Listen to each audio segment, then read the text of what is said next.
The year is 1983, the studio is Nelvana, and the film is Rock and Rule. About time I'd pick a film from the 80s after theming the channel around the decade, but nonetheless, here we are.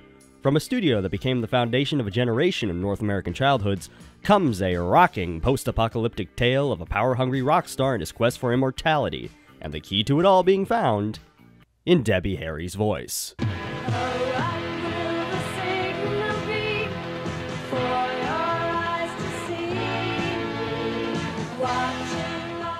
Yeah, that about checks out.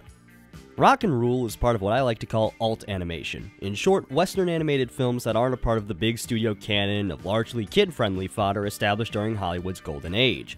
While this can certainly apply to plenty of films nowadays given the increased access to independent and foreign productions like Persepolis, Waltz with Bashir, and Loving Vincent, Rock and Rule in particular was a part of a specific league of cult animated films from the 70s and 80s that got the video critic treatment in the 2010s, but less the disturbing animated movies kind, like Watership Down and Faraday, and more the wow a thing from the 80s kind, like Heavy Metal.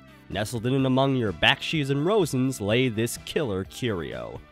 First off, a big round of applause has to go to the team at Nelvana for the aesthetics of this thing. Some of the background paintings and sequences at large are jaw-dropping, and the whole lived-in feel borders on cyberpunk territory at times, while remaining largely low-tech throughout.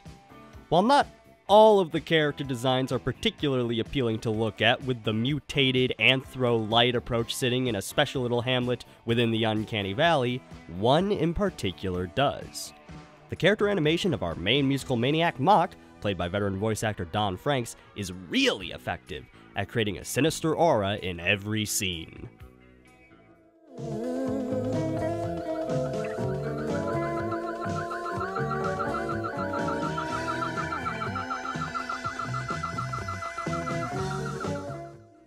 Big ups also have to go to the soundtrack, for it is quite a cool combination of talents. Cheap Trick, probably still riding high off their inclusion on the Heavy Metal soundtrack, provide the tracks associated with our literal band of protagonists, with 2 hard-rocking songs and a gag show tune for when our leading men are high as a kite.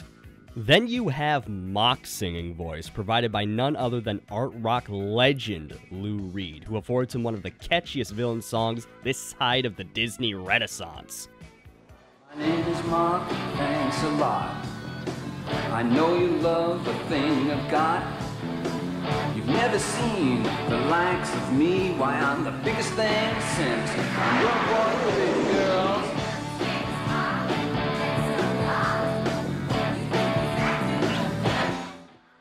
Throw in the Blondie front woman's stunning voice, an Iggy Pop tune for the climax, and a funky slice of source music courtesy of Earth, Wind & Fire, and that rounds out the seriously stacked proceedings.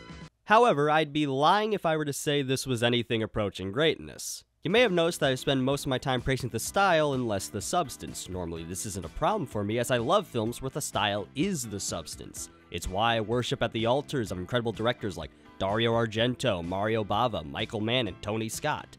But Rock and Rule commits the cardinal sin of trying to overly substantiate its narrative, if that makes any sense. While it would have been best served had it kept the plot lean and used it as the foundation for creating stylish spectacles and cool needle drops, the plot is progressively complicated by our villain's juvenile henchman having a crisis of morals that is never elaborated on, and one of our leads, Omar, originally voiced by Greg Salata and later redubbed by Paul LaMatt, being a fucking enigma of a character. He's an asshole, but we never really understand why, and there's no real reason for it. No backstory, no explanation, no cliched, parents died in a tragic insert method of execution accident. Nothing. He's just a prick for the whole damn film, and it just feels like conflict for conflict's sake. And with the film clocking in at around 80 minutes, it all winds up dogpiling on and thus drags the film down, taking away from what should be straightforward, pulpy, rock out with your cock out proceedings. Simply put, this bad boy needed a rewrite and about 10 more minutes of plot in that rewrite, and we'd have 80s alt animated perfection.